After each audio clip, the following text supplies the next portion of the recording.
রাতের অন্ধকারে ৩০৩ জন মুসলিমকে বাংলাদেশের সীমান্তে ঠেলে দিয়েছে আসাম সরকার। ভয় পাচ্ছে মানবাধিকার কর্মীরা।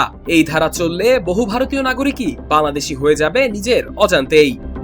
উত্তর পূর্ব ভারতের আসামে বিদেশি তকমা দিয়ে যেভাবে বাঙালি মুসলিমদের বাংলাদেশে পাঠানো হচ্ছে তা নিয়ে উদ্বেগ বাড়ছে আন্তর্জাতিক মহলে। রয়টার্সের অনুসন্ধানী প্রতিবেদনে উঠে এসেছে, গত মে মাস থেকে আসাম সরকার অন্তত ৩০৩ জনকে পুশিং করেছে বাংলাদেশে, যাদের অনেকে বছরের পর বছর ধরে সেখানে বসবাস করছিলেন, এমনকি জমি জমাও ছিল।